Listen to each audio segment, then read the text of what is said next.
안녕하세요. 저는 코스닥 기업 인바디를 기업 분석하게 된 리서치 2팀 김용섭이라고 합니다. 목차는 다음과 같습니다. 인바디는 우선 96년에 설립을 하고요. 00년도에 코스닥 시장에 상장한 기업입니다. 시가총액은 2,700억 원 정도 됩니다. 다음은 그냥 봐주시면 될 것 같습니다. 간단하게 매크로 분석을 시작하고 넘어가도록 하겠습니다. 현재 상황은 10월 미국 CPI가 피크아웃 기조를 보이면서 실질 금리도 상승한 추세이고 맨 위에 있는 그래프는 미국의 실질 금리 추이입니다. 그리고 왼쪽 아래에 있는 그래프는 CPI는 맞지만 미디안 CPI, 그러니까 중앙값 CPI랑 트리메드 CPI, 상위 8%의 극단치를 절사한 CPI들, 이 CPI 모두가 지금 꺾이는 기조로 보이면서 피크아웃 기조로 보이고 있다라고 보시면 될 것 같고요.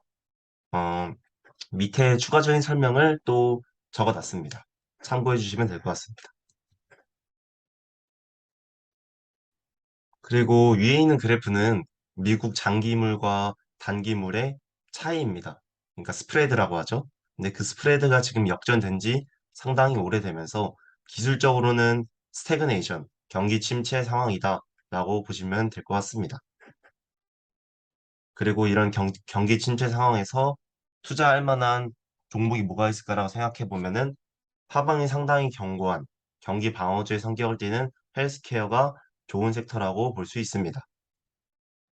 산업 분석을 넘어가겠습니다. 의료기기에는 진단기기와 치료기기가 있습니다. 인바디가 취급하는 체성분 분석기는 진단기기이며 대부분의 매출은 B2B 매출입니다. 진단기기는 기술 및 지식 집약적인 특성을 띠며 많은 R&D 투자가 필요한 산업입니다. 따라서 밑에는 인바디가 딴 특허들이며 이거 말고도 여러 가지 특허가 있고 이러한 기술들이 없으면은 산업에 진입하기 상당히 어렵다고 보시면 됩니다. 인바디의 세부 섹터는 코스닥에서 의료 장비 및 서비스입니다. 21년 아래 그래프를 보시면 섹터 평균 대비 인바디의 주가 진폭이 조금 크다는 걸 볼 수 있습니다. 그리고 영업이익 마진과 ROE 대비 낮은 EPS 및 퍼 레이시오가 나타났다고 보시는 것은 어, 기업 자체의 영업이익과 ROE는 섹터 대비 높다고 볼 수 있지만 다만 EPS가 낮고 퍼 레이시오가 낮다는 것은 비용 측면이 아직 좀 많이 잡아먹고 있다거나 아니면은 멀티플을 조금 덜 받고 있다라고 저평가되고 있다라고 보시면 될 것 같습니다. 따라서 해당 기업은 이따 말씀드리겠지만 매출 원가보다는 판관비의 비중이 매우 높으며 이러한 판관비의 비용 관리를 통한 EPS 상승을 기대할 수 있을 것 같습니다. 지역별 의료기기 시장 전망은 다음과 같이 밝다고 볼 수 있고요. 국내 시장 전망도 밝다고 할 수 있습니다. 인바디가 매출하는 대부분은 B2B 시장입니다. 그래서 B2B 시장은 곧 헬스장과 병원을 의미하는데 그래서 헬스장과 병원의 추세를 안 살펴볼 수가 없는데요. 미국 헬스시장 규모 참여율이 다음과 같이 상승 추세이고 2019년 자료이지만 코로나로 잠시 주춤했다가 코로나가 끝나면서 엔데믹 상황에서 미국 헬스에 대한 수요가 급격히 증가하며 본 그래프는 다시 상승 추세일 것임을 예상할 수 있습니다. 또한 중국 헬스기구 시장 규모가 쭉 늘어나는 것을 보아 헬스기구에 대한 수요가 높으면 헬스장 시장의 산업도 헬스 시장도 더 커진다는 걸 유추해 볼 수 있고 아래는 상대적으로 이머징 국가가 많은 저개발 국가가 많은 중남미 지역에서도 헬스에 대한 수요가 없다가 최근에 국가의 성장성이 올라가면서 헬스에 대한 수요도 급격히 증가하는 모습을 보고 있습니다. 아래 인터뷰는 인바디의 대표이사 차기철 대표이사가 직접 말한 인터뷰입니다. 따라서 매크로와 산업 분석을 정리하면 다음과 같습니다. 기업 분석입니다. 다음과 같은 실제 제품 이름이 아닌데 제품 이름의 명사화가 된 강력한 브랜드 이미지의 사례들이 여러 있습니다. 그럼 우리는 최성부 분석기를 뭐라고 부르나요? 네, 인바디라고 부릅니다. 인바디 기업의 매출 대부분은 70%는 체성분 분석기, 6%는 혈압계, 10%는 컨슈머, 그리고 기타로 이루어져 있는데요. 매출 또한 수출이 대부분이며 70%가 해외 수출로 발생하고 해외 9개의 현지 법인을 통해 매출을 걷어들이는 편입니다. 최성분 분석은 리시스턴스, 그러니까 체내에 유해하지 않은 전기를 흘려보내고 그 전기는 지방을 통과 못하고 근육만 통과하는 리시스턴스, 그리고 거기에 대해 근육에 통과하게 되면 거기에 다시 전류가 반사되면서 리액턴스, 이러한 리시스턴스와 리액턴스의 벡터 합은 임피던스, 이러한 임피던스 값을 계산해서 인바디 측정을 하는 원리입니다. 팔과 다리는 면적이 좁고 길이가 깁니다. 다만 몸통에 비해 근육이 적기 때문에 벡터 값인 임피던스는 높습니다. 몸통은 면적이 넓지만 길이가 짧기 때문에 다만 근육량은 팔다리보다 높아서 임피던스 값이 낮습니다. 이렇게 몸의 부위별 임피던스 값이 다르기 때문에 반드시 따로 측정해야 정확한 체성분을 측정할 수 있습니다. 이렇게 부위별 임피던스 측정 기술을 인바디가 최초 개발 및 특허 등록을 하였습니다.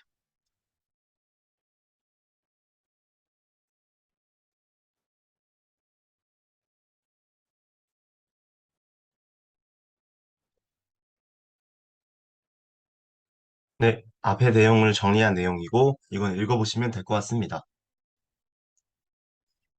인바디 체성분 분석기의 장점은 전 세계 빅데이터 기반의 연령별 체성분 평가, 측정 결과를 같은 연령대는 물론 다른 연령대와도 비교 가능하고요. 종합적인 분석이 가능합니다. 그리고 이것은 성별 연령 등의 경험 법칙에 의거한 결과를 도출하는 것이 아니라 자체 임피던스 기술로만 재현해내는 높은 기술이라고 볼 수 있습니다. 네, 매출액 분석은 다음과 같습니다. 매출액은 이제 앞에 체성분 분석기랑 자동 혈압계 두 개로 나눠서 진행을 해봤고요. 매출 원가 분석 부분에서는 어, 사업보고서에 나와 있는 것이랑 요약 연결 재무제표에 나와 있는 매출 원가가 조금 달라서 무엇을 진짜 매출 원가로 밸류에이션을 해야 될지 고민을 했다가 음, 이 화면은 이제 사업보고서 매출액 부분이 있는 매출 원가 부분인데 보시면 총 210억 원, 그리고 여기 보시면 총 196억 원. 조금 편차가 있는데 이 부분은 제가 보기에 상품 부분의 매출 원가가 여기에 포함되어 있고 뒷부분에 포함되지 않는 것으로 보입니다. 그런데 제가 추정하려는 것은 이제 제품이기 때문에 원재료를 받아서 만들어서 판매하는 것이 제품인데 상품과는 다르다고 생각을 해서 여기에 있는 상품 약 12억 원을 빼서 190, 네, 차감해가지고 최종 196억 원을 매출 원가로 이용하였습니다. 투자 포인트입니다. 첫 번째는 높은 판매 단가 대비 낮은 제조 원가입니다. 인바디의 GPM은 66.5%, 동종업계인 셀바스 헬스케어의 GPM은 29.8%입니다. 이는 오랜 기간 한 우물만 팠기에 좋은 품질과 가격 경쟁력을 확보할 수 있다는 것입니다. GPM은 매출 총이익에서 매출액을 나눈 것이고요. 이는 매출액 대비 어, 내가 실제로 벌어들인 돈이 얼마냐의 비율을 차지하는 거고, 인바디는 가령 100만 원을 팔았다면 66만 5천 원을 이익으로, 셀바스 헬스케어는 100만 원을 팔았을 때 29만 8천 원을 이익으로 벌어들였다로 해석하시면 됩니다. 두 번째는 진입이 어려운 고부가 가치 산업입니다. 어, 이 체성분 분석은 초기 자본과 기술력을 요구하기에 경쟁자의 진입이 매우 어렵고요. 의학계의 레퍼런스로 약 20년 동안 발달되어 온 기업이기 때문에 일본, 미국 등 전 세계 의학 논문에서 인바디 제품을 활용한 연구가 매우 활발하게 진행하고 있습니다. 세 번째는 마땅한 글로벌 경쟁사 또한 없습니다. 인바디의 70%가 수출로 통한 매출이기 때문에 글로벌 경쟁사의 유무가 정말 중요한데요. 우선 한국의 셀바스 헬스케어는 시총이 477억 원, 그리고 기술력과 가격 경쟁력 모두 뒤처집니다. 왼쪽 표는 인바디, 오른쪽 표는 셀바스 헬스케어의 체성분 분석 시장 가격인데요. 가격이 비슷함에도 불구하고 셀바스 헬스케어는 부위별 임피던스 측정 기술이 제대로 적용된 것이 아닌 경험 변수를 사용한 체성분 분석이기 때문에 인바디에 비교하여 기술력이 미흡하고 가격이 비슷한 것을 보아 경쟁력이 떨어진다고 볼 수 있습니다. 해외 경쟁사는 두 곳이 있는데 그중 첫 번째 대만의 차더. 차더는 세 가지 전문가 체성분 분석기를 판매하지만 미국 FDA와 유럽의 CE를 통과한 제품은 보급형 제품 하나뿐으로 상당히 매출에 제한이 걸려 있음을 아실 수 있습니다. 실제로 차더는 체성분 분석 사업에 뛰어든 지 약 2년밖에 되지도 않았고요. 반면 인바디는 세계 곳곳의 인증들을 다 통과했습니다. 그리고 일본의 타니타가 있는데요. 타니타는 좀 20년 동안 일본의 가정용 체성분 분석 시장을 점유한 되게 역사가 깊은 기업입니다. 하지만 인바디의 경쟁자가 될 수 없다고 생각하는 것은 인바디는 전문가용 체성분 분석기, 즉 병원, 헬스장 체성분 분석 매출을 주 매출원으로 삼는데 타니타는 가정용, 그러니까 집에서 쓰는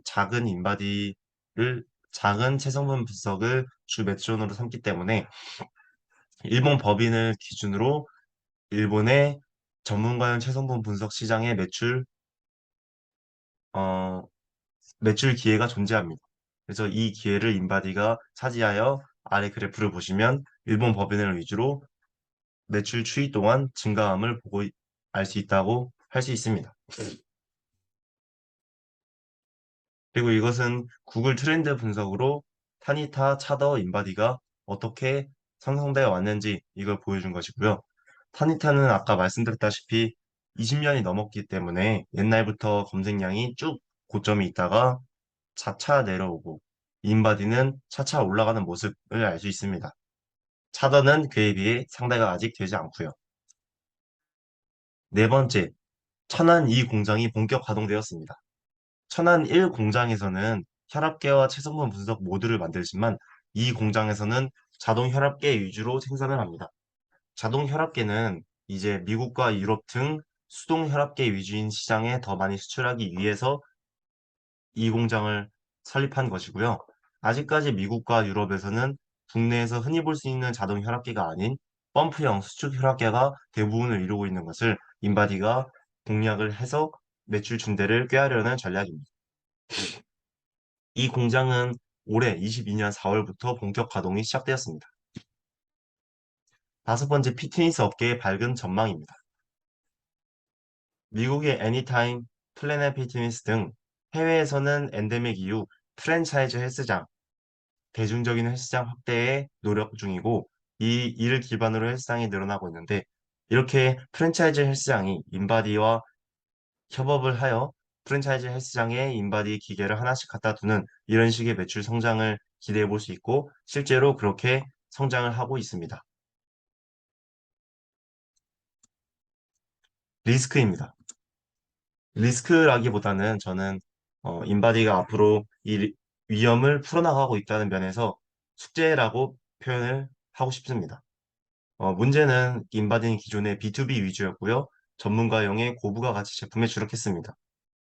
그래서 가정용 시장은 더디한 약점이 있고 실제로 일본의 타니타가 이 시장을 많이 점유하고 있습니다. 시중에는 샤오미 등 3, 4만 원대 저가 제품의 인바디 제품이 많습니다. 하지만 뒤에도 설명드릴 거지만 이 인바디 제품은 차이점이 존재합니다. 인바디의 가정용 체성분 분석기 다이얼은 2013년에 제품을 출고하여 지금까지 판매량이 증가하고 있습니다. 앞에 보이는 시중의 저가 3, 4만 원짜리 제품은 4점 터치식 제품입니다. 그러니까 발바닥 위주의 터치식이고요.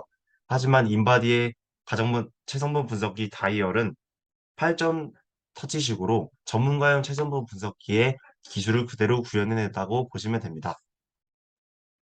그래서 이 다이얼의 타겟층은 가정에서도 비교적 정확한 체성분 수치를 얻고 싶어하는 지불 용의가 높은 소비자가 세그멘트가 된다고 볼 수 있고요. 이러한 다이얼의 추세는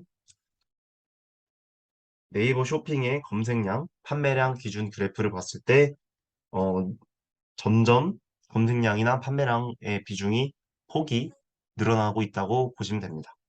그래서 인바디는 기존 B2B 시장의 열악함을 체성분 분석기 다이얼과 웨어러블 기기인 인바디 기기를 연일 출시하여 B2B 시장 공략을 위해 노력 중입니다.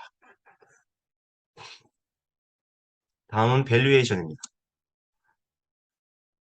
밸류에이션은 다음과 같고요. 제가 이 밸류를 한 엑셀 근거 자료로 첨부해 드리겠습니다. 기본적으로 지금 22년 1분기까지 22년 반기, 상반기까지 공시 자료가 나온 상태이고, 22년 하반기를 시작으로 1년 단위로 매출을, 밸류에이션을 진행해 봤습니다. 특이점은 인바디의 경우는 1분기에서 3분기보다 4분기에 계절성을 띠며 매출액이 약 10%, 15%더 증가하는 부분에 특징을 가집니다. 그래서 이거를 22년 하반기에 반영을 했고요. 매출 원가와 매출 총이익 이런 것들도 다 반영을 해서 밸류에이션을 해봤습니다. 그리고 아래 멀티플은 이제 베어 상황, 베이스 상황, 불 상황을 나누어서 멀티플을 진행해봤고요. 이건 물론 멀티플이 자의적이지만 제 생각에는 올해가 이제 두 달이 안 남은 상황에서 22년 시장에 매크로 환경이 너무 좋지 않아서 멀티플을 8, 12, 16을 줬지만 22년만큼은 거기에 하나를 줄인 7, 11, 15로 멀티플을 계산을 했습니다. 그래서 아래 베어 케이스, 베이스 케이스, 불 케이스, 업사이드가 퍼센트로 다음과 같이 제시되어 있고요. 어, 김용섭 제 본인이 작성한 것이 맞고 투자 의견 바이를 제시합니다. 이거는 개인적으로 제가 개별 종목을 매매할 때 사용하는 기술적 분석의 패턴입니다. 현재 인바디의 일봉은 다음과 같고요. 추세 저항선을 다음과 같이 그려볼 수 있고 이거 돌파 유무로 현재 추세가 벗어나고 다음 박스권 또는 상승세가 생길 수 있다고 판단하기 때문에 이것의 유무로 분할 매수 전략을 제시합니다. 다음은 이제 가격이 오를 수만도 없고 이게 떨어질 것을 또 예상을 해야 되기 때문에 다음과 같이 추세 지지선을 그려볼 수 있고요. 이 지지선을 만약에 하방 돌파한다면 새로운 아래 새로운 낮은 주가에서 인바디의 주가가 형성될 수 있기 때문에 이거에 감안해서 분할 매수 전략을 제시합니다. 하지만 어디까지나 저는 이 지지선을 통한 분할 매수 전략보다는 앞선 저항선 돌파를 통한 상승 주가 추세를 저는 좀 더 생각하고 있습니다. 그러한 이유는 차트만 보셔도 알겠지만 올해 충분히 주가 조정을 받은 상태이고요. 글로벌 매크로 환경에서 조금 나아진 모습을 보이고 있고 인바디에 또한 수급도 이제 들어올 것이라고 생각을 하기 때문에 본 불 케이스를 예상하고 있습니다. 네, 이상 코스닥 기업 인바디의 기업 분석을 마치도록 하겠습니다. 감사합니다.